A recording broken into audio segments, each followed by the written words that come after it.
ब्रह्म सूत्र के तीसरे अध्याय के तीसरे पाद का हम आज करेंगे 52 सूत्र। तो 51 सूत्र जो था, 51 से पहले जैसे आपने पढ़ा, कर्म और ज्ञान दोनों को विकल्प ऑल्टरनेटिव मानने की चर्चा थी। उसका सल्यूशन समाधान कर दिया।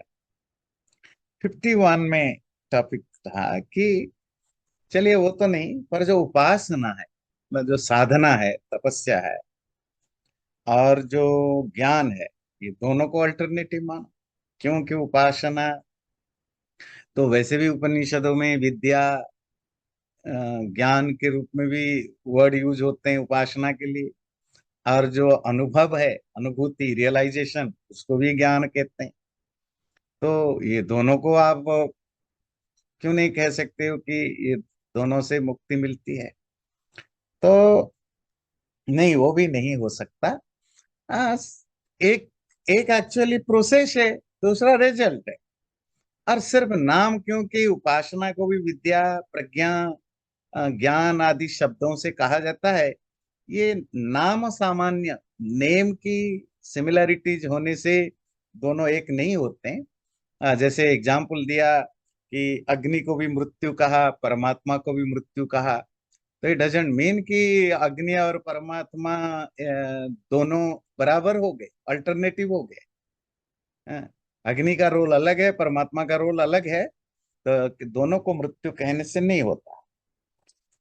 उसी का रिलेटेड अगला सूत्र जो है, परेण च शब्दस्य ताद्विध्यम भूयस्त्वात् अनुबंध। परेण, इसके बाद परवर्ती सब्सिक्वेंट जो स्टेटमेंट है, शब्दस्य भूयस्त्वात् को अनुबंध, शब्द कहते हैं श्रुति प्रमाण। तो श्रुति या शास्त्रों के भूयस्त्वात् अपेंडेंस और बाहुल्य, बहुत ज्यादा मात्रा में होने से, ये चीजें बताए जाने से, अनुबंध मतलब जो फल या रिजल्ट, उसका ही ज्ञान के साथ कनेक्शन है, और फल के साथ कनेक्शन है, और किसी का नहीं। तो क्या भाव हुआ? इसके ठीक जो परवर्ती जो नेक्स्ट स्टेटमेंट है, सतपथ ब्राह्मण 10-5-2-23 में, उसमें भी ये बात क्लियर हो रही है। जो ज्ञान है, जो रियलाइजेशन है, वही फल का कारण है। जो मुक्ति है उसका कारण है। और ऐसा शब्दस्य, शब्द कहते हैं वर्ड, वर्ड मतलब वर्ड टेस्टिमोनी, वर्ड टेस्टिमोनी मतलब श्रुति प्रमाण, शास्त्रों के प्रमाणों में भूय, बाहुल्य, अपेंडेंस बहुत मात्रा में यूज हुआ है। किस बात की? कि जो अनुबंध है, अनुबंध मतलब जो कॉन्सिक्वेंस, जो रिजल्ट, जो परिणाम, जो फल है, वो ज्ञान के साथ ही कनेक्टेड होता है, न कि उपासना के साथ। क्या है वो श्लोक, वो मंत्र शतपथ ब्राह्मण का? विद्यया तदारोहन्ति यत्र कामाः परागताः, न तत्र दक्षिणायन्ति न विद्वांसस्तपस्विनः। विद्या के द्वारा, विद्या ज्ञान रियलाइजेशन के द्वारा, ततारोहन्ति, उसको चढ़ते हैं, उसको पाते हैं। किसको? वो जो अल्टीमेट गोल है, जो अंतिम लक्ष्य है, क्या है? मोक्ष, निर्वाण, कैवल्य, ब्रह्मलोक को प्राप्ति करना, आदि आदि, उसको पाते हैं। और जहां कामाः परागतः, सारी इच्छाएं, सब डिजायर्स गाय नष्ट हो चुके हैं, वापस चले गए हैं। और जहां, ये नेक्स्ट वाली लाइन इंटरेस्टिंग है, न तत्र दक्षिणायन्ति, वहां दक्षिणा नहीं पहुंच पाते। ये दक्षिणा क्या होता है? दक्षिण जानते हैं? दक्षिण, दक्षिणा, दक्ष, ये एक ही रूट से बने हैं। दक्ष जानते हैं? स्किल्ड, एक्सपर्ट, किसी टॉपिक, है ना? ये इस सब्जेक्ट में दक्ष है, संस्कृत में अगर बोले जाए। दक्ष मतलब इस सब्जेक्ट में मास्टर है, स्किल्ड है, या एक्सपीरियंस्ड है, उसको दक्ष कहते हैं। इसी के लिए दूसरा शब्द मिलता है दक्षिण। दक्षिण मतलब साउथ को भी कहते हैं, तो डायरेक्शन है। दक्षिण मतलब जो जो लिबरल होते हैं ना, उदार विचार वाले, उनको भी दक्षिण कहा जाता है। ध्यान रखिएगा। और दक्षिण कहा जाता है जो स्किल्ड है, एक्सपर्ट है। इसी से और एक शब्द बना जो आजकल हम ज्यादा यूज करते हैं पंडितों को, जब हम उनका फी देते हैं, क्या बोलते हैं? दक्षिणा। वो दक्षिणा और कुछ नहीं, जस्ट फी है। वो फी जो आप एक किसी भी व्यक्ति से काम कराने के बाद देते हो, है ना? अ, छोटा हो बड़ा हो, किसी भी काम करने के बाद जो फी दी जाती है उसको दक्षिणा कहा जाता है। और दक्षिणा का लिटरेरी मीनिंग क्या है, बड़ा इंटरेस्टिंग है। जिससे दक्षता, स्किल आता है। मतलब कोई काम करे, अगर आप उसको फी नहीं दोगे तो उसका मोटिवेशन रहेगा नहीं, तो फिर वो किस चीज, उसका स्किल बढ़ेगा कैसे? वो देखिए, वो कुम्हार हो, लोहार हो, जूता पॉलिश करने वाला हो, या कोई बहुत बड़ा इंजीनियर हो, डॉक्टर हो, कोई भी हो। तो इसीलिए लोग क्यों एक्सपर्ट बनते हैं, हायर स्टडी क्यों करते हैं? क्योंकि उनको ज्यादा फी मिलेगा ना। अगर वो नहीं रहेगा, वो मोटिवेशन, तब तो सबको बराबर पैसा मिलेगा, वो कम्युनिस्ट सरकार की तरह। तो सब मैट्रिक पास करने के बाद क्यों पढ़ने जाएंगे फालतू के, क्यों इतना मेहनत करे? क्यों करे भाई, जब पैसा सबको बराबर मिलना है। क्योंकि फी जो है, फी वो आपके अंदर दक्षता लाता है, एक्सपर्टीज लाता है, स्किल डेवलप करता है, मोटिवेशन होता है। तो प्राचीन काल में जो काम के बदले जो फी मिलता था उसको दक्षिणा कही जाती थी। हाँ, जो आप बिना काम किए वैसे अजय डोनेशन देते हैं उसको दान कहा जाता था। तो फर्क समझ में आया, दान और दक्षिण। पर आप कहेंगे, चले टॉपिक से अलग होगा पर बहुत इंटरेस्टिंग टॉपिक है ना? टॉपिक से आप कहेंगे फिर ये ब्राह्मण या पुरोहित पुजारियों के साथ ही दक्षिणा शब्द क्यों जुड़ा, बाकियों के साथ क्यों नहीं जुड़ा? ये गुरु क्योंकि, दक्षिणा भी तो कहते हैं। हाँ मैं उसी में आ रहा हूँ। हाँ, गुरु भी ब्राह्मण को ही गुरु कहा जाता है ना, गुरु जो पढ़ा लिखा। मैं ब्राह्मण मतलब शर्मा जी वाला बात नहीं कर रहा हूँ, मतलब जो जो जो वर्ण में जो ब्राह्मण होते हैं, है ना? तो प्राचीन काल क्यों बना? क्योंकि प्राचीन काल में जो स्कॉलर होते थे, जिसको मनीष जी ने गुरु कहा, या प्राचीन भाषा में जिसको ब्राह्मण कहा जाता था, ब्राह्मण उन्हीं को ही कहा जाता था जो इंटेलेक्चुअल थे, ज्ञान के फील्ड में काम करते थे, जिनका प्रोफेशन ज्ञान से रिलेटेड था, जिनकी जिनकी पूरी लाइफ नॉलेज विजडम इसके आसपास घूमता था। उन दिनों बड़ी इंटरेस्टिंग सिस्टम था। वो सिस्टम आपको वेस्टर्न वर्ल्ड में मिला मॉडर्न डेज में, जिसको हमारे भारत जैसे देशों में भी अब कॉपी किया जाता है। क्या? प्राचीन भारत में सबको जो सैलरी दी जाती थी, जो मिनिस्टर होते थे, जो भी होते थे, उनको मंथली, उसको कहते थे वर्तन। ध्यान रखिए, द वर्ड इज वर्तन। वर्तन का मतलब सैलरी। तो आपको मंथली, वीकली, ईयरली, जो भी, जो आपको एक फिक्स्ड अमाउंट दिया जाता है। और जो वर्तन दिया, जिसका हिंदी में बना वेतन। वेतन शब्द तो जानते हैं, वो क्या? वेतन वर्तन से बना, वर्तन से। और वर्तन क्यों बना? वृत्ति। वृत्ति मतलब जॉब। तो जॉब के बदले जो आपको मिले वो वर्तन है, वो सैलरी जिसको कहते हैं। तो प्राचीन काल में भी वर्तन मिलता था। वर्तन पैसे के रूप में सबको नहीं मिलता था। अब जैसे किसी की, हर एक की पोस्ट के हिसाब से किसी को दे दिया, तुम्हारे 100 एकड़ जमीन तुम्हारी है, 2 गांव तुम्हारी है, 2 गांव, तो 2 गांव का टैक्स कलेक्शन तुम करोगे, तो वो टैक्स तुम्हारा है। 100 गांव तुम्हारा है, 1 गांव तुम्हारा है। किसी को गांव दे देते थे, किसी को जमीन दे देते थे, किसी को पैसे के रूप में देते थे। तो हर एक को अलग अलग तरीके से वर्तन मिलता था। पर जो विद्वान है, ज्ञानी है, वो गुरुकुल में पढ़ाने वाला हो, ये राजा के वहां काम करने वाला हो, जैसे वशिष्ठ थे आदि, तो उनको वर्तन नहीं मिलता था, सैलरी नहीं मिलती थी। क्यों? क्योंकि जब आप किसी को सैलरी देते हो, वो तुम्हारा सबोर्डिनेट होता है, और जब वो तुम्हारा सबोर्डिनेट होता है तो कंप्रोमाइज्ड होता है, तो तुम्हारे हिसाब से चलता है। और ज्ञानी अगर किसी के हिसाब से चलेगा, और ज्ञान ऑलवेज नीड्स इंडिपेंडेंस, फ्रीडम, है ना, freedom, freedom of speech. Freedom of speech सबके लिए नहीं चाहिए।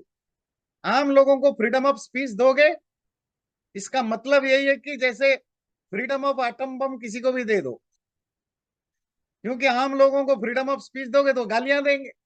सोशल मीडिया में देखिए क्या होता है, 90%। आप कोई भी चीज लिखो, वीडियो रखो, थारो, उसमें अगर आप कमेंट्स पढ़ोगे, उसमें 60-70% गालियां मिलेंगी, क्योंकि अनपढ़ है, गंवार है, पता नहीं है, टॉपिक के बारे में कुछ नहीं जानते, उठपटांग करेंगे।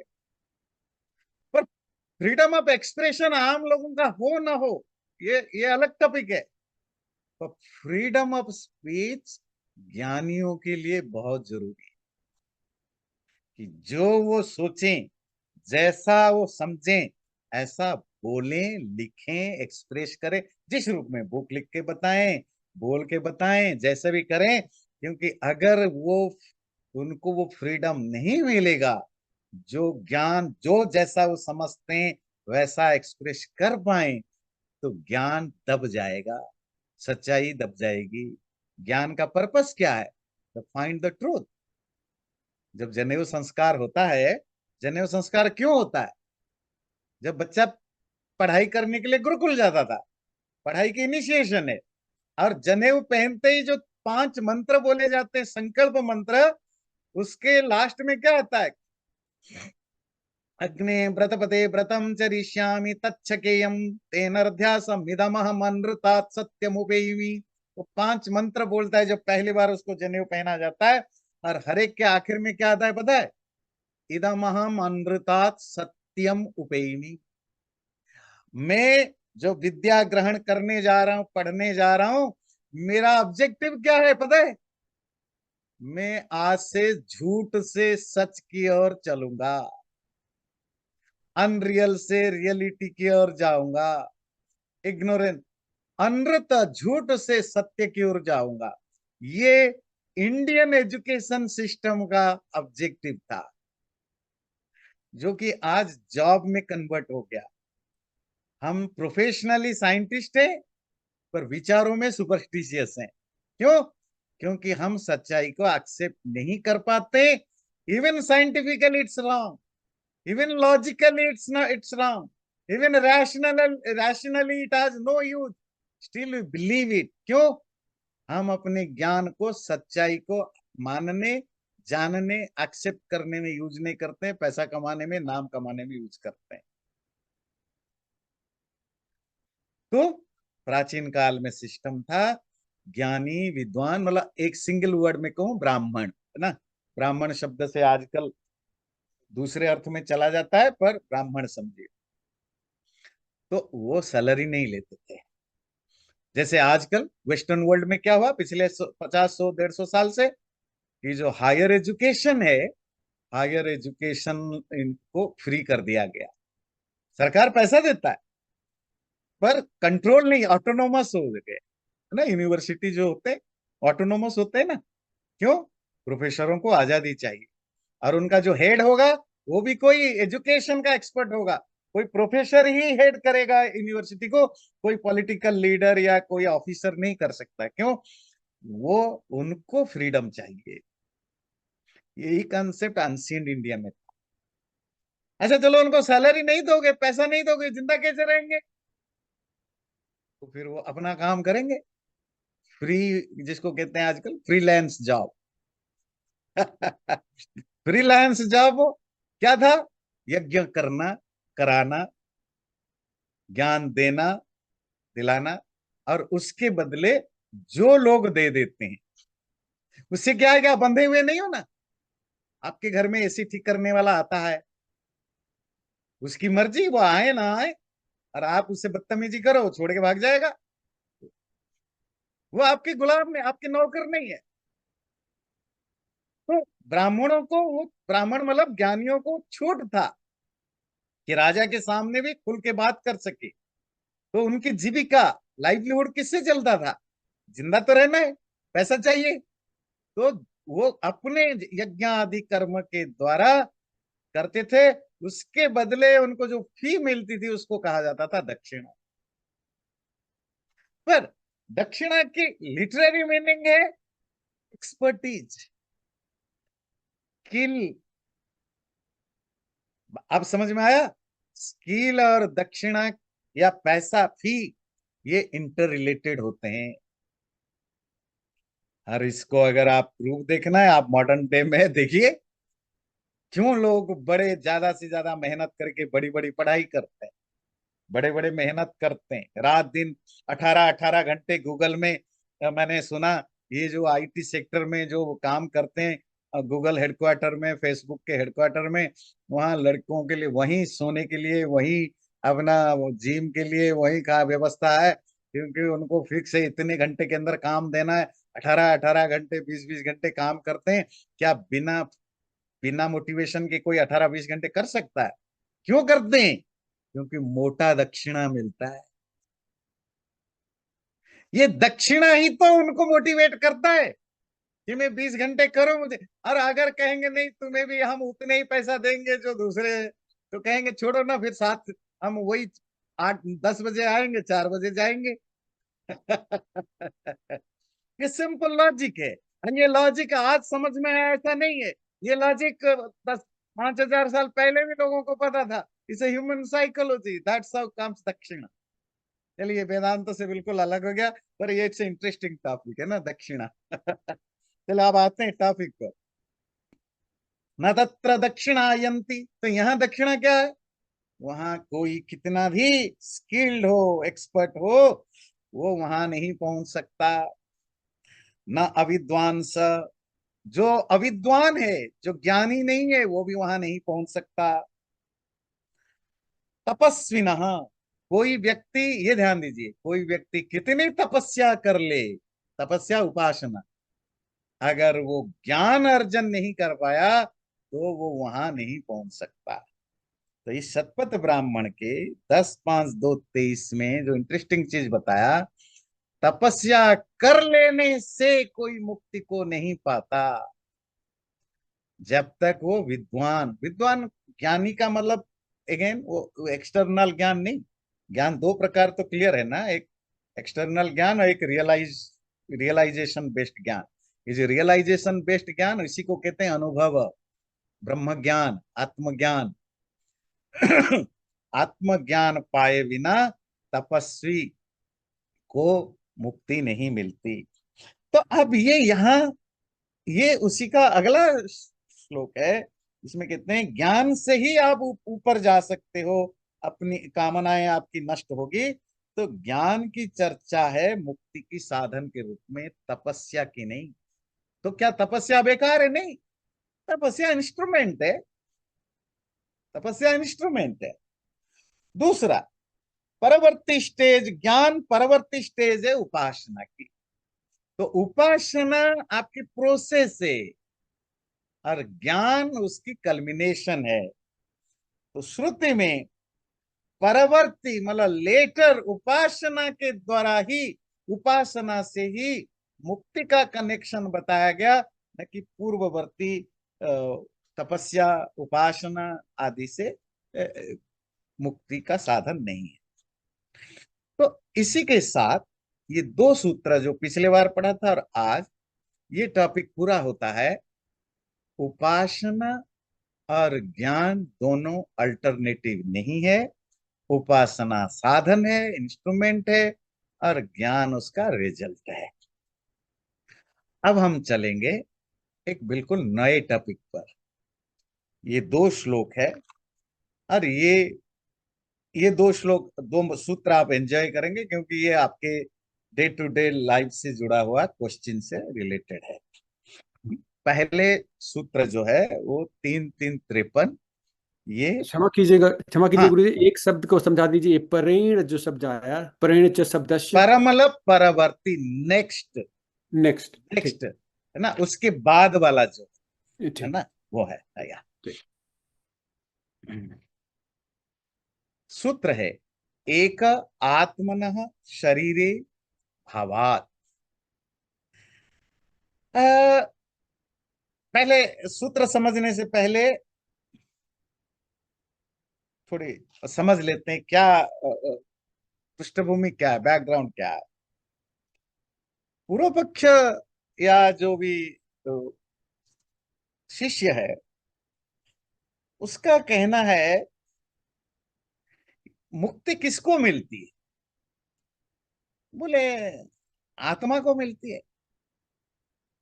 तो आत्मा क्या शरीर से अलग है? जी हाँ, शरीर से अलग है। तो अब ये तो बड़ा गड़बड़ है। शिष्य कह रहा है, ध्यान से सुनिए। बोले क्यों गड़बड़ है? मेहनत करे कोई और फल खाए कोई। बोले कैसे? फिर तपस्या तो शरीर से होती है, सारी जो कुछ भी आपकी होती है शरीर से, और फल आत्मा को क्यों मिलता है? इसका अर्थ है आत्मा नामक कोई अलग चीज नहीं है। जो जो मेहनत करता है फल उसको मिलेगा। तपस्या उपासना तो शरीर से होती है।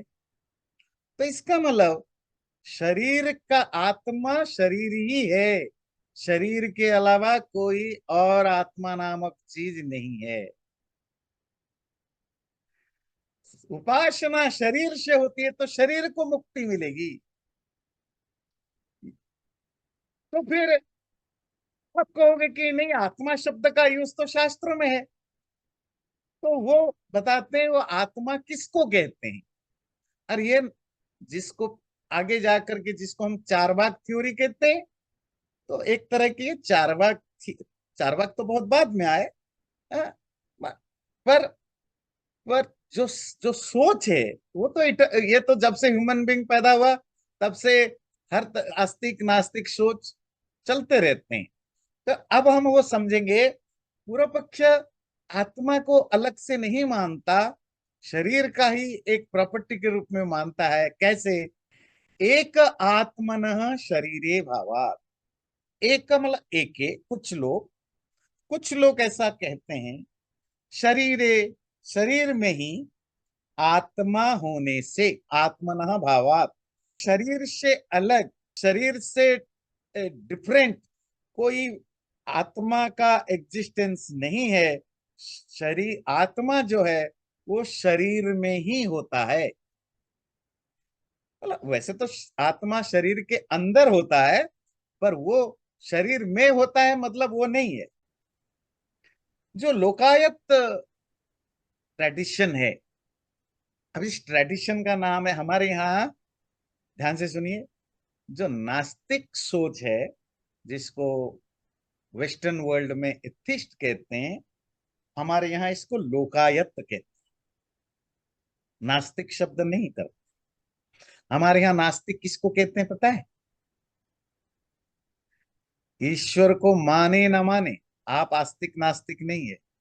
नास्तिको वेद निंदक, वेद को निंदा करने वाला, ना मानने वाला, ऑथोरिटी ना मानने वाला नास्तिक कहलाता है। इवन तुम ईश्वर को नहीं भी मानो, पर अगर वेद को मानते हो तो तुम आस्तिक हो। ईश्वर को मानते हो पर वेद को नहीं मानते हो तो भी नास्तिक हो। तो हिंदू धर्म का जो आस्तिक और नास्तिक डेफिनेशन है वो वेस्टर्न डेफिनेशन से अलग है। हमारे यहाँ फिर नास्तिक के लिए, जो ईश्वर को ना मानने वाले के लिए क्या कहा जाता है? लोकायत थ्योरी। लोकायत समझते हैं कि कॉमन लोगों में पॉपुलर आम लोग, जिस आम लोगों में ये वाली बात है ना, बहुत जल्दी लोग इसको एक्सेप्ट कर लेते हैं। बहुत ही अट्रैक्टिव कंसेप्ट है। तो ईश्वर को ना मानने वाला, आत्मा को, ईश्वर को, उनको हमारे यहाँ लोकायत कहा जाता है। जिसके आचार्य एक बहुत बड़े आचार्य हुए। ये तो एक कॉमन सोच चलता है इसके। ईश्वर को न मानने के लिए आपको ज्ञानी ऋषि विद्वान बनना नहीं है। ये आम विचार है। This is a very common common thinking process. हाँ, उनमें कुछ आचार्य एक्सपर्ट हुए जिनमें से एक चार्वाक है। आप कुछ कह रहे थे मनीष जी, कहिए, फिर मैं आगे क्या लोकायत विचार है रखूंगा। नहीं नहीं, मेरा I think it got answer to some extent, but Acharya जैसे आपने कहा कि जो लोग नहीं विश्वास करते हैं वेदों में वो नास्तिक है, but I also think that there is a lot of people who don't even know or the existence of Ved. They may not be agreeing to it, but they are just ignorant that ये सब है exist. नहीं, बात आज की नहीं है, बात है कि जो मैंने कहा वेद को ना जानने वाले नास्तिक है, ये कोई मेरा आपका या किसी का विचार नहीं है। ये धर्मशास्त्रों में लिखा गया है। नास्तिकों, लोगों को तो धर्मशास्त्र क्या है ये नहीं पता, लोगों को तो मनुस्मृति भी नहीं पता। तो वो तो आज का हिंदू तो कौन से एंगल से हिंदू है वो भी पहले ये समझने बड़ा जरूरी है ना। कौन से एंगल से वो हिंदू है, ये क्वेश्चन, बहुत बड़ा क्वेश्चन मार्क लगता है। वो तो एक अलग चीज है। पर जब आप शास्त्रों को देखते हैं, मैं बात कर रहा हूं जो शास्त्रीय परंपरा में, कि वहां हमारे धर्मशास्त्रों में आस्तिक नास्तिक की डेफिनेशन एक अलग टाइप। तो मॉडर्न हिंदू तो भगवान इनको रक्षा करे, बचाएं। ये क्या है, ये तो अलग चीज है, इसमें हम कुछ नहीं कर सकते। खैर, आते हैं टॉपिक पर। लोकायत। तो लोकायतों का मानना है, तर्क है, पहला, देह से परे, बॉडी से बियॉन्ड कोई चेतना, कॉन्शसनेस अलग से नहीं है, जिसको आप आत्मा कहते हो। तो फिर क्या है? ये जो देह जड़ है, जड़ समझते हैं ना, इनसेंटिएंट है, यही यही चेतना के रूप में कन्वर्ट होता है। कैसे? चेतना या कॉन्शसनेस इनसेंटिएंट जड़ वस्तु की एक प्रॉपर्टी है। जैसे दो एग्जाम्पल है। ये घड़ा होता है ना, घड़ा, लोटा, वाटर पॉट, मिट्टी से बनता है। मिट्टी में पानी को होल्ड करने की, रिटेन करने की एबिलिटी नहीं है।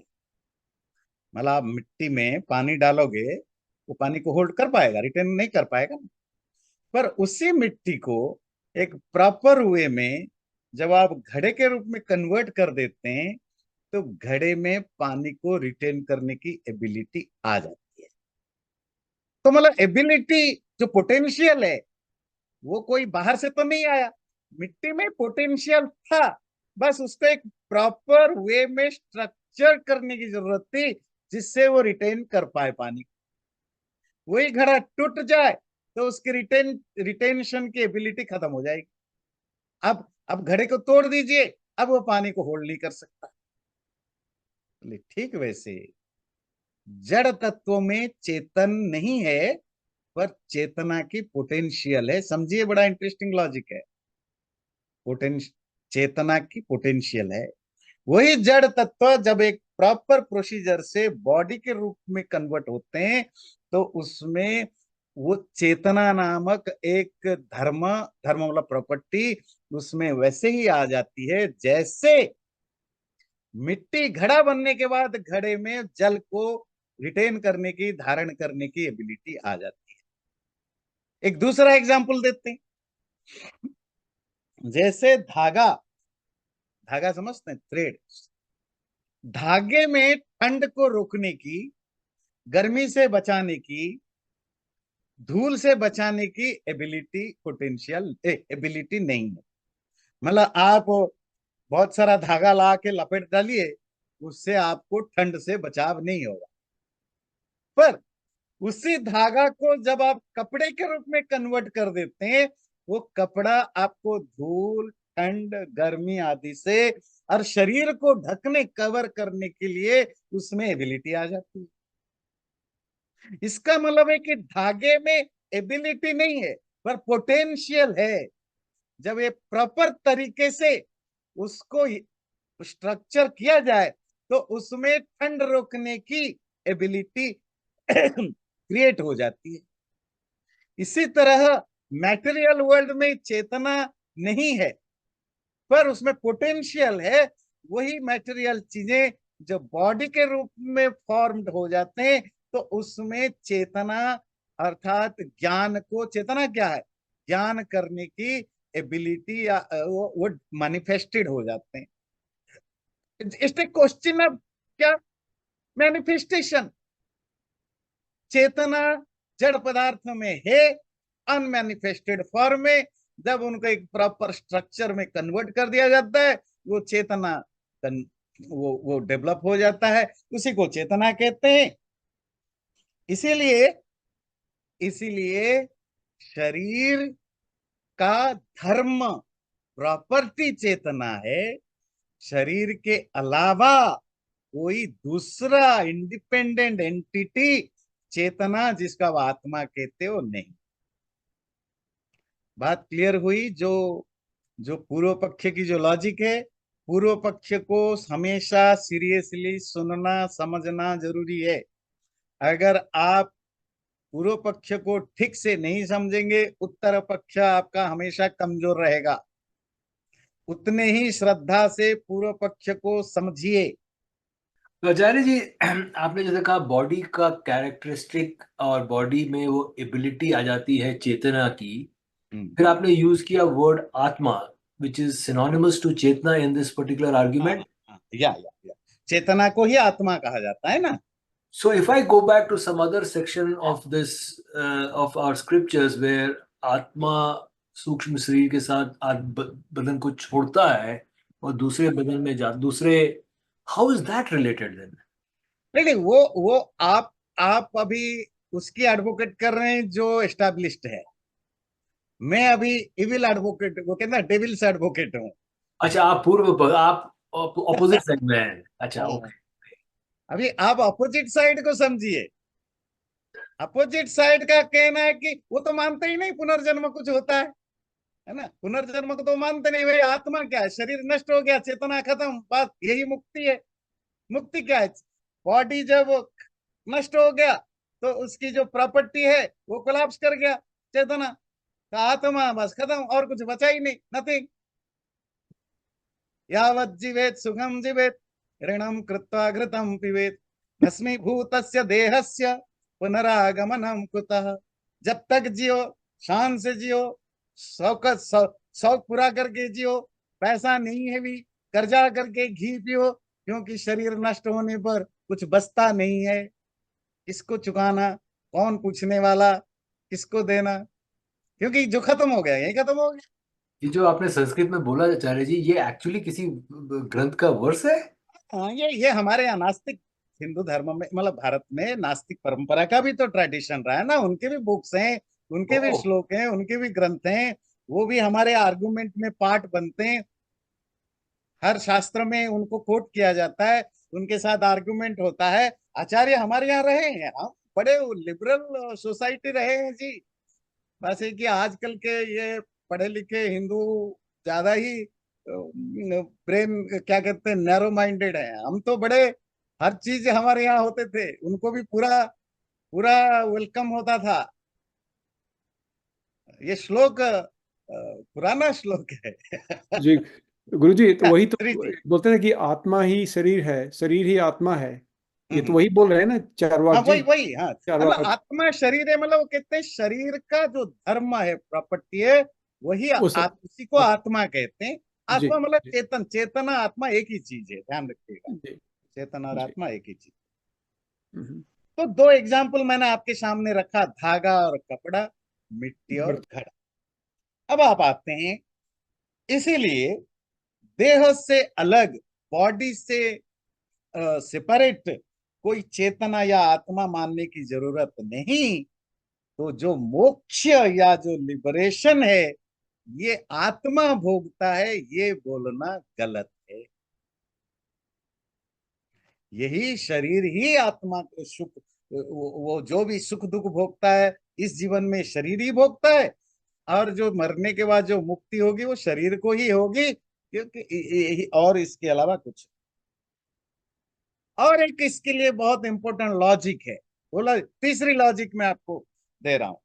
अरे मेरे लॉजिक नहीं है, मतलब हमारे यहाँ जो नास्तिक हमारे यहाँ नास्तिकों को क्या कहा गया, मैंने बोला ना, लोकायत। ये शब्द याद रखिए, लोकायत फिलॉसफी ना, लोकायत दर्शन। तो लोकायत दर्शन के जो आचार्यों की और एक लॉजिक है कि गुण और गुणी इनमें समवाय संबंध होता है। और ये हमारे वैदिक दर्शन शास्त्र भी मानते हैं। ये शब्द आपको समझ में नहीं आया, चलिए मैं थोड़े अंग्रेजी वर्ड यूज करता हूं।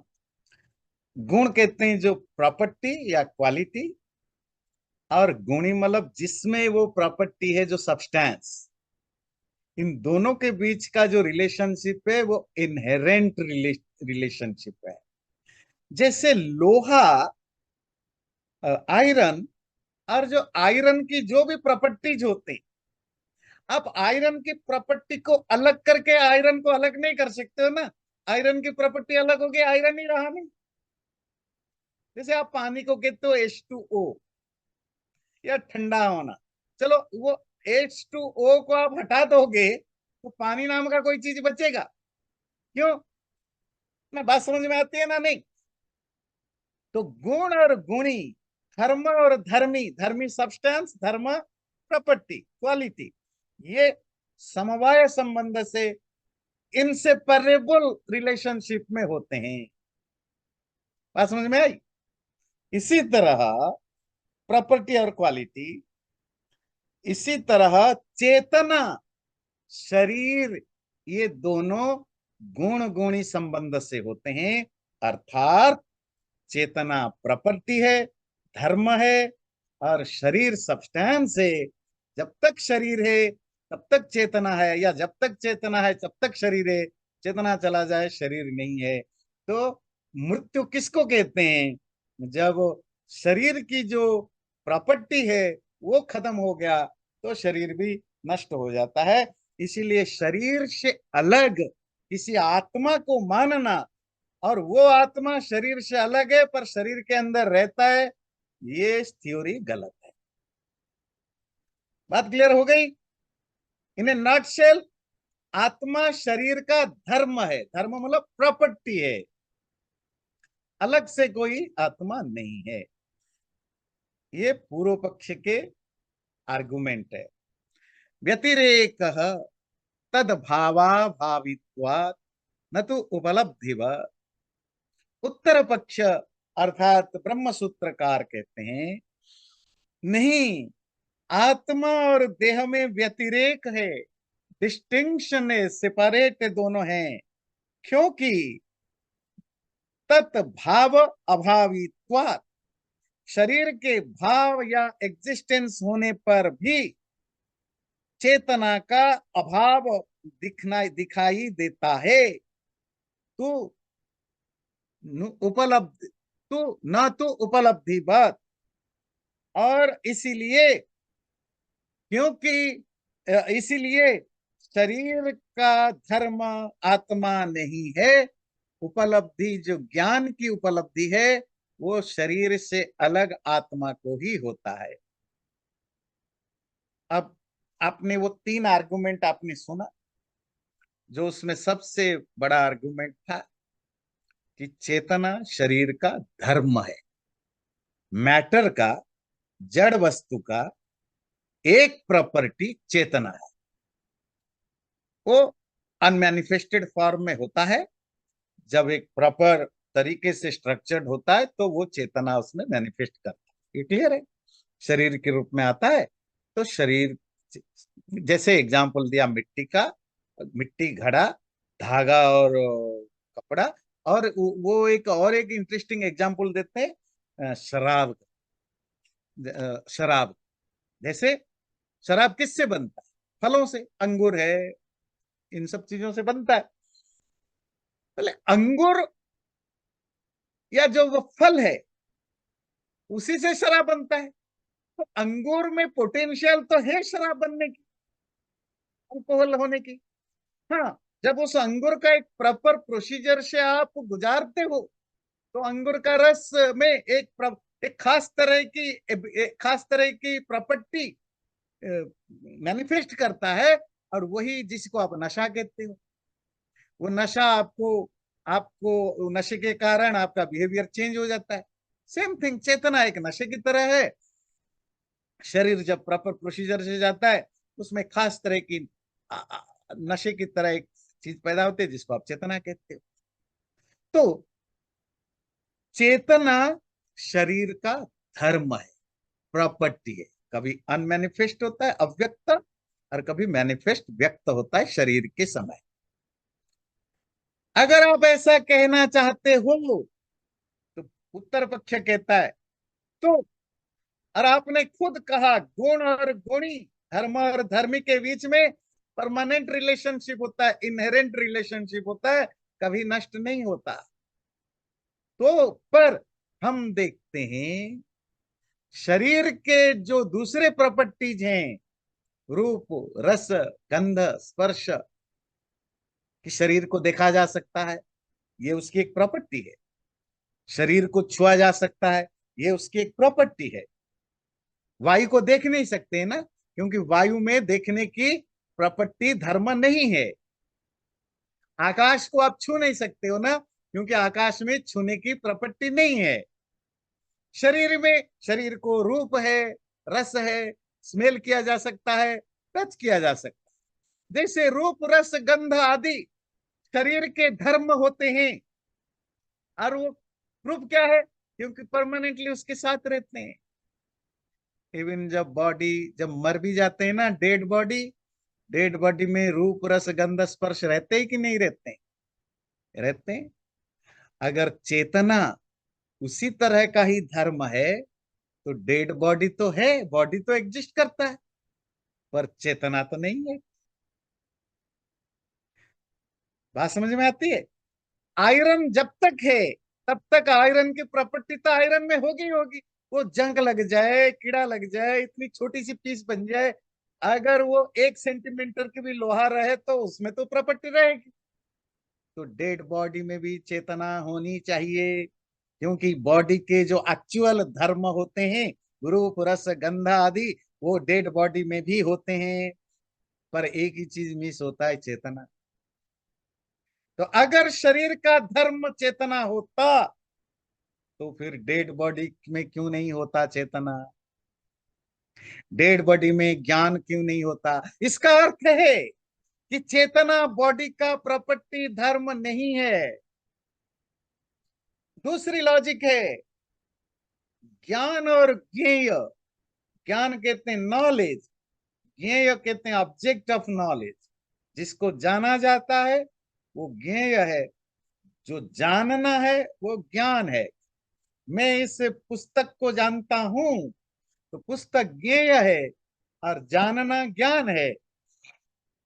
दो अलग अलग चीजें हैं। ज्ञान कहाँ होता है? चेतना में, आत्मा में। और ज्ञेय दुनिया के वस्तु हैं। ये दो अलग अलग चीजें हैं। अगर आप कहोगे चेतना शरीर का धर्म है और चेतना का काम है जानना, तो शरीर को फिर कौन जान रहा है? तो शरीर ही ज्ञान है, शरीर ही ज्ञेय है, ऐसा तो होता नहीं है। ज्ञान ज्ञेय टू सेपरेट थिंग होते हैं। मेरी बात क्लियर हो रही है? Knowledge and object of knowledge should be two different thing. और अगर आप शरीर को ही तो हम जानते हैं। जब कहता हूं मेरा शरीर में, ये मेरे शरीर में घाव है, किसने जाना? शरीर ने शरीर कोई नहीं जान सकता ना।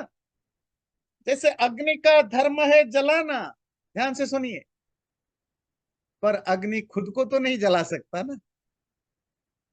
जलाना अग्नि की एक प्रॉपर्टी है, वो दूसरे को जलाता है। पर खुद के आग कैसे जलेगा? आग को कैसे, खुद को कैसे जलाएगा? इसी तरह कोई शरीर से अलग कोई तत्व है, कोई चेतना है, जिसको हम आत्मा कहते हैं, जिस जिसके द्वारा शरीर जाना जाता है। पहले आर्गुमेंट क्लियर हुई कि अगर वो शरीर की प्रॉपर्टी होती तो डेड बॉडी में भी होनी चाहिए जब तक बॉडी एग्जिस्ट करता है, पर डेड बॉडी में नहीं होती है, सिर्फ लाइव बॉडी में होती है। इसका मतलब है कि डेड बॉडी और लाइव बॉडी जो है वो चेतना के कारण है। चेतना चला जाए तो डेड बॉडी, चेतना रहे तो लाइफ है। तो दो अलग अलग चीजें हैं। दूसरी लॉजिक दी उन्होंने ज्ञान और ज्ञेय।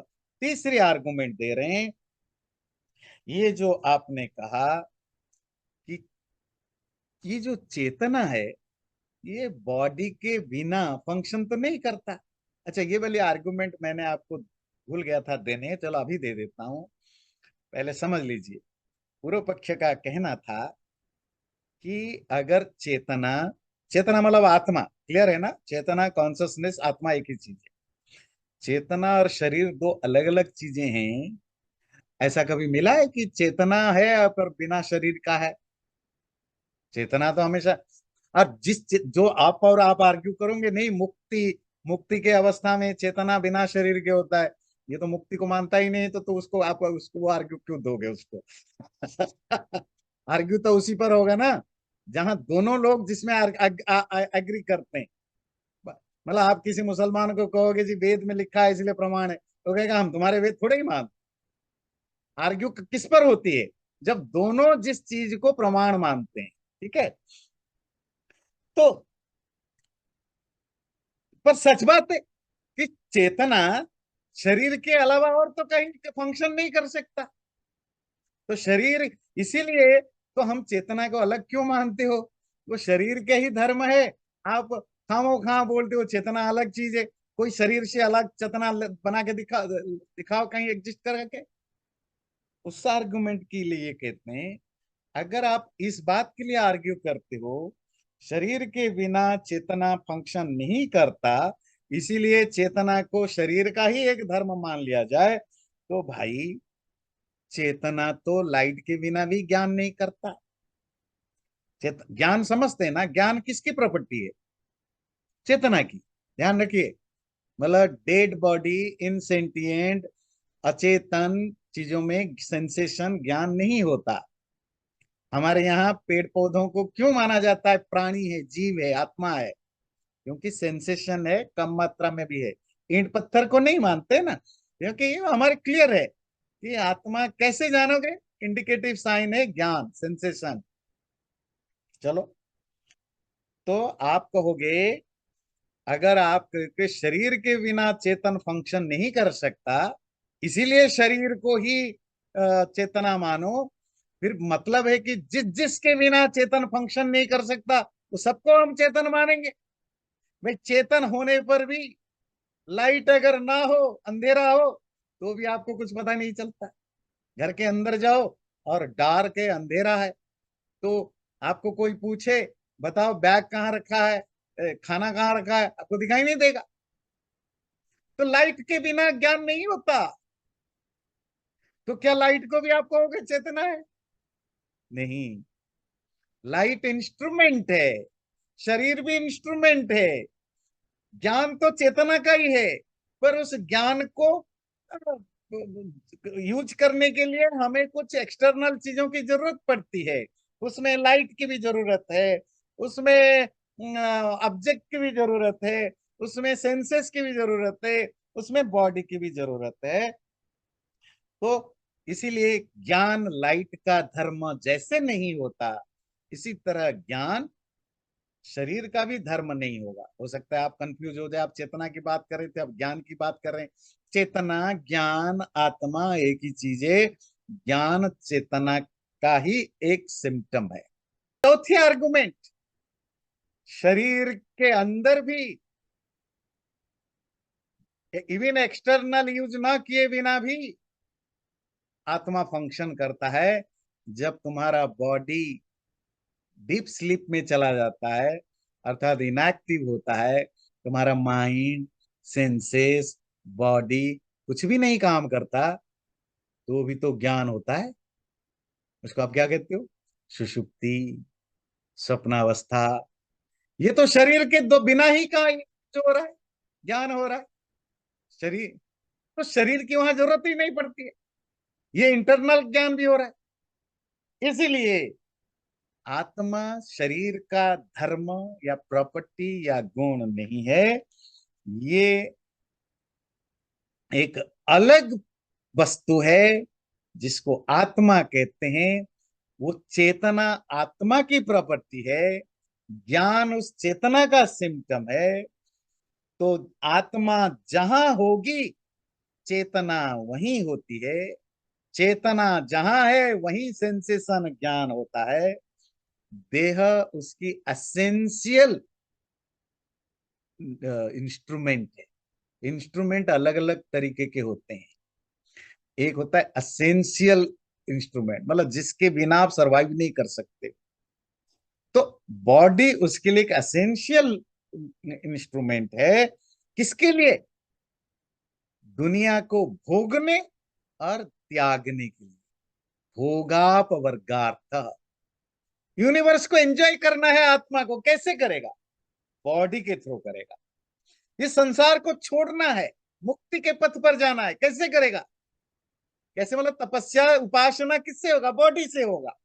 तो बॉडी के द्वारा ही संसार से कनेक्टेड होता है, एंजॉय करता है। बॉडी के द्वारा ही संसार से डिस्कनेक्टेड, बॉडी मतलब बॉडी माइंड सेंसेस के द्वारा। तो मोक्ष का साधन भी शरीर है, भोग का साधन भी शरीर है। साधन इंस्ट्रूमेंट, पर भोगने वाला आत्मा है, मुक्त होने वाला ही आत्मा होता है। दो अलग अलग चीजें हैं। एक डूअर है, एक इंस्ट्रूमेंट है। एक एंजॉयर है, एक इंस्ट्रूमेंट है।